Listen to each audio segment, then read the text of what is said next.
नमस्कार, न्यूज 24 परभणी वार्तामध्ये आपले स्वागत। मी शिवाजी चव्हाण। पाहूयात आजच्या ठळक घडामोडी। आज आषाढ पौर्णिमा।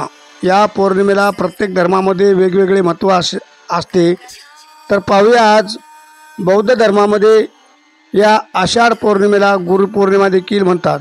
आजच्या दिवशी तथागत भगवान गौतम बुद्धांनी धम्मचक्र गतिमान केले होते। खऱ्या अर्थाने बौद्ध धर्माचे शासन अस्तित्वात आले होते। याच दिवशी कौंडिन्य, अश्वजित, महानम, काश्यप आणि बद्री या त्यांच्या 5 भिक्खूंना शिष्यांना बौद्ध धर्माची दीक्षा दिली व बौद्ध धर्म शिकवायला सुरुवात केली। म्हणून या पौर्णिमेला बौद्ध पौर्णिमा, गुरुपौर्णिमा असे देखील म्हणतात। आजपासून म्हणजेच आषाढ पौर्णिमा ते अश्विन पौर्णिमेपर्यंत वर्षावास असतो। या काळात बौद्ध भिक्खू गावोगावी जाऊन बौद्ध धर्माची जनतेला दीक्षा देतात व बौद्ध धर्म शिकवतात। यावर सम्राट अशोक सेनेचे संस्थापक अध्यक्ष अशोकदादा शिरसाट यांनी फार सविस्तर असं माहिती सांगितलेली आहे। तर चला पाहूया आपण अशोकदादा शिरसाट यांनी सांगितलेली माहिती श्रवण करूया। आपण जर चॅनलला नवीन असाल तर आजच चॅनलला लाईक व बेल आयकॉन दाबून सबस्क्राईब करा। धन्यवाद।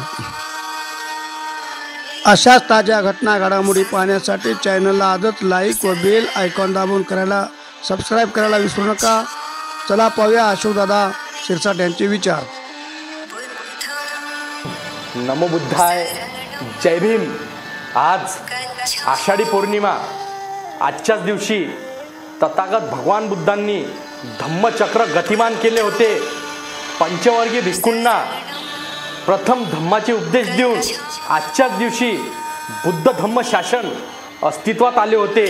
त्यालाच खऱ्या अर्थानं गुरुपौर्णिमा म्हणतात। कौंडिन्य, अश्वजित, महानाम, काश्यप आणि भद्रिक या पंचवर्गीय भिक्खूंनी तथागत भगवान बुद्धाला आपले गुरु मानले होते आणि इथूनच खऱ्या अर्थानं गुरुपौर्णिमेची सुरुवात झाली। त्याला आषाढी पौर्णिमा असं सुद्धा म्हटले जाते आणि इथूनच खऱ्या अर्थानं बुद्ध धम्माचं शासन अस्तित्वात आले होते। भगवान बुद्धाचे जे पंचवर्गीय भिक्खू होते त्या भिक्खूंनी तथागताला आपले गुरु मानले आणि इथूनच बुद्ध धम्माचं हा वृक्ष जगभर त्याची फांदी जगाच्या कानाकोपऱ्यापर्यंत पोचली आणि याच दिवसाला आषाढी पौर्णिमेला वर्षवासाचा प्रारंभ सुद्धा सुरू झाला। भगवान बुद्धाच्या काळापासून वर्षवासाला सुरुवात झाली होती। वर्षवास म्हणजे की भिक्खूंना 3 महिन्यासाठी म्हणजे आषाढी पौर्णिमा ते अश्विनी पौर्णिमेपर्यंत जे भिक्षू संघाचे जे विनयाचे नियम आहेत ते 227 नियम, त्या नियमात आणखी चांगल्या पद्धतीनं नियमाचं पालन करता यावं त्यासाठी या वर्षवासाची निर्मिती तथागत भगवान बुद्धाच्या काळापासून अस्तित्वात आहे आणि आजही वर्षवास हा प्रत्येक बुद्ध विहारात चालू असते। प्रत्येक बुद्ध विहारात ग्रंथाचं पठण होते। भगवान बुद्धाच्या काळापासून या वर्षवासाची सुरुवात झालेली आहे। भिक्खूचे 227 नियम आहेत आणि भिक्षुणीचे 311 विनयाचे नियम आहेत।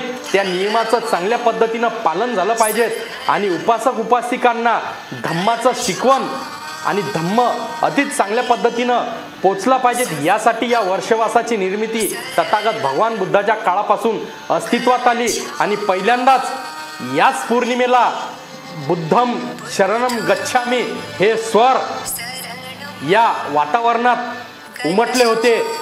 म्हणजे भगवान बुद्धांनी या धम्मचक्र प्रवर्तनाची जे निर्मिती केली त्याच्यातून आषाढी पौर्णिमेला किती मोठं महत्त्व आहे हे आजच्या या पौर्णिमेच्या निमित्तानं आपण समजून घेण्याचं काम केलं पाहिजे की खऱ्या अर्थानं आषाढी पौर्णिमा आणि गुरुपौर्णिमा या जगात सगळीकडे मनवल्या जाते आणि इथूनच खऱ्या अर्थानं बुद्धाचं शासन अस्तित्वात आलं आणि भगवान बुद्धांनी हा धम्म जगभर पोचवण्याचं काम केलं. इथूनच खऱ्या अर्थानं भिक्षू संघाची निर्मिती झाली आणि भगवान बुद्धांनी पंचवर्गीय भिक्खूंना सारनाथमध्ये पहिले धम्माचे उपदेश दिले आणि सारनाथमध्येच भगवान बुद्धांनी धम्मचक्र गतिमान केले आणि तिथूनच खऱ्या अर्थानं जगभर बुद्ध धम्माचं हा वृक्ष वाढत गेला आणि त्याच्या फांद्या जगाच्या कानाकोपऱ्यापर्यंत पोहोचल्या. म्हणून या पौर्णिमेला अतिशय महत्त्व आहे आणि भिक्खुनीला आपल्या उपासक उपासिकांनी सुद्धा जे भिक्खूला आणि भिक्षुणीला आवश्यक असणाऱ्या वस्तू आपण दिलं पाहिजेत, म्हणजे आपण सुद्धा धम्माचं दान केलं पाहिजेत. हेच आजच्या व्हिडिओच्या माध्यमातून मी आवाहन करतो आणि सर्वांना आषाढी पौर्णिमा गुरुपौर्णिमेच्या निमित्तानं मी हार्दिक शुभेच्छा देतो. आज वर्षवासाला प्रारंभ झाला. वर्षवासाच्या या सुरुवातीला सर्वांना मी हार्दिक शुभेच्छा देतो. सगळ्यांचा वर्षवास सुखाचा, समृद्धीचा आणि भगवान बुद्धाचा धम्म अधिक समजावो हेच मी तथागताचरणी प्रार्थना करतो. सर्वांना वर्षवासाच्या हार्दिक शुभेच्छा देतो. नमो बुद्धाय. जय भीम. आजचे बातमीपत्र संपले. पुन्हा भेटूयात पुढील बातमीपत्रात. नमस्कार.